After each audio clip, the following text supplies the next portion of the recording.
Hey, what's up, guys? This is James and Crystal. We got another episode for you. Let's talk about it. Sorry for if you were paying attention the other day when we were supposed to put this video up. We had some technical difficulties. I ain't gonna. Yeah, it was on me. I had the camera faced the wrong way, so it was like horizontal, vertical. So, but anyway, basically, we got a new subject for you guys, and the new subject for you guys is going to be: would you interfere if you saw strangers, somebody that you didn't know, man or woman, a couple, having a heated argument that looks like it's about to get out of control? Now, this comes from a situation I had last week. Now, I do a lot of different things. I also do service. I go to people's houses and do repair work, on screen repairs on cell phones. So I was at one of my jobs, right?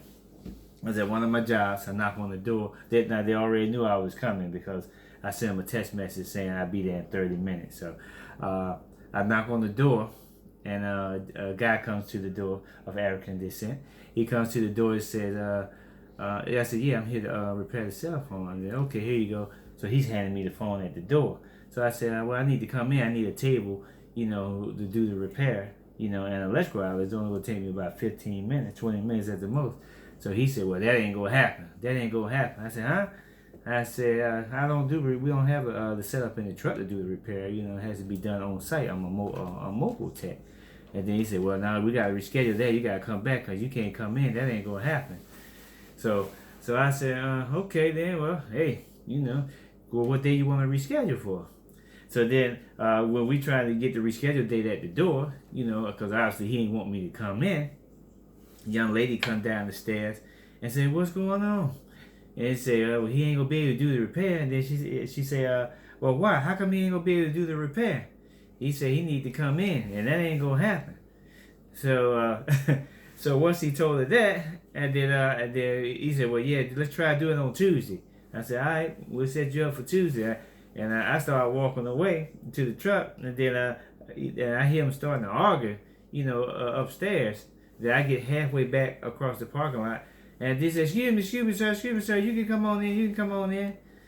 I said, huh? Yeah, come on in. It's okay. So I turned around and walked back, right?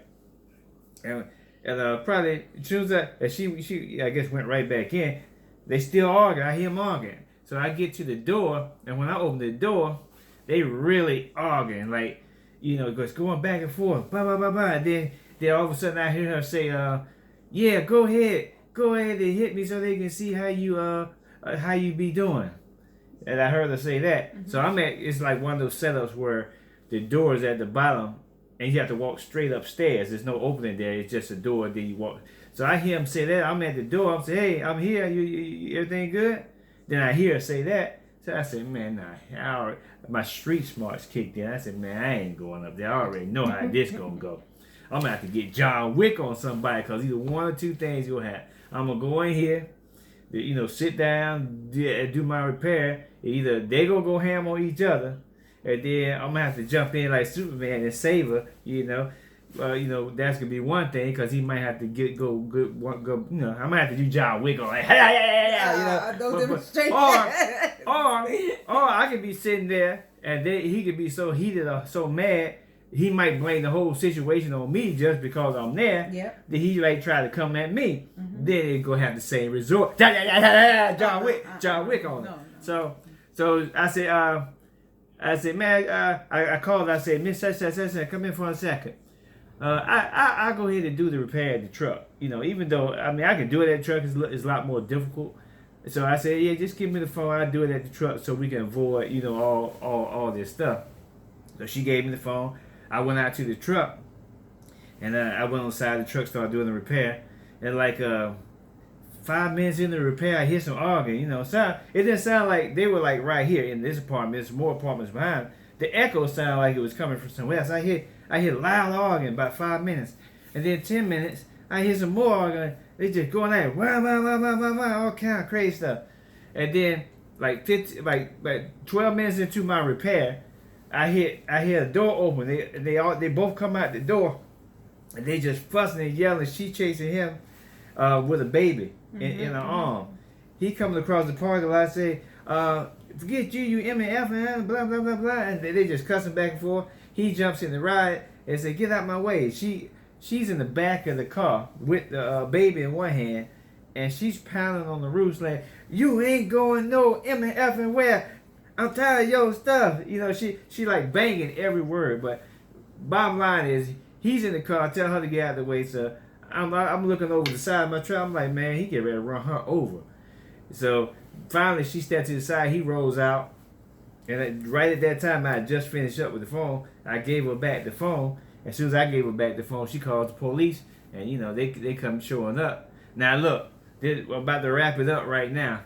But basically, the police, I'm still there finishing up my pay. I'm sitting in my truck, you know, and the police roll up. You know, white police officer rolls up right in front of my truck, looks at me and walks over to me. Are you the boyfriend? I said, no, I'm not the boyfriend. He just left. I'm just a repair guy. Mm-hmm. And then he said, oh, yeah? Okay, stay right here. Don't go nowhere. And then he walks over to her apartment, I guess, to verify that I wasn't lying. Mm-hmm. You know, but he walks right over to me. Said, I knew it. I knew when he pulled up. I said, he going to think I'm the boyfriend. And that's exactly what happened. He walked right over to my van and said, are you the boyfriend? I said, no, he just rolled out. And then about 10 minutes later, another officer come over to me and start getting all my information. Did you see anything? Blah, blah, blah. So, you know. So basically, what the subject is if you saw a situation like that, because that situation could have got real crazy. 2 different occasions. It could have been violence while up in the apartment and I was there. Or he could have ran her and the baby over. He could have backed over them right there in the parking lot. Mm-hmm. Now, it didn't get to the point of violence from what I see, but just me, just being there for 15, 20 minutes, I could obviously tell that he's, you know, been putting hands on her from what she's saying. Mm-hmm. I could tell it's been some stuff. So if you had a situation like that, you know, I'll let you answer. If you had a situation like that and you saw that it was either getting violent or potentially getting violent, would you step in if it was a stranger? Now, this question has nothing to do with if it's a relative. Not family. No family, no relative. That's a whole different thing. This is if you saw a stranger in a situation like that, would you step in? You know, we'd like to hear from a male's point of view and a female's point of view, you know, about that. What would you say about it? Well, I would say first you got to secure the baby. And I know it's hard when people going back and forth with each other, but well, you talk about my particular situation. If no baby involved. If it's no baby involved, you still kind of got to call the police. It's hard to say, but when you got people in an abusive relationship, you never know how far that abuse is, how long it's been going on.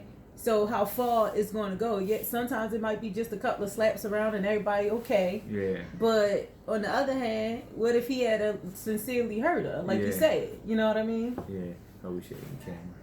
Oh. Yeah. But either way, I think you kind of whenever you got a male and female, you definitely got to call the police. That's my opinion. Cause I mean that situation comes with real bad. Now as a male, it kind of is harder on you because how do you not intervene? Yeah. Well, like I say, that situation, I mean, that situation could have got to the point to where I wouldn't even be here right now.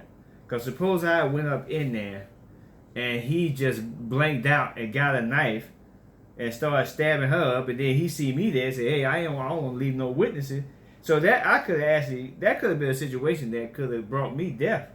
If I had, you better take him out. No, what I'm saying, if I had played it differently, she's shaking the camera. It's okay. All the shaking in the camera is her fault. But I mean, basically that's the question. We're not gonna make a long draw video. If you see somebody getting crazy on the street, somebody that you don't know is a stranger, what would you do? Would you get John Wick on them, or would you just call Tyrone, or what would you do? Or just ignore it. Yeah, you can ignore it. But leave your comment below. Definitely like, share, invite your friends. Only invite the friends that's got common sense. We don't know no knuckleheads in there. So hit us back.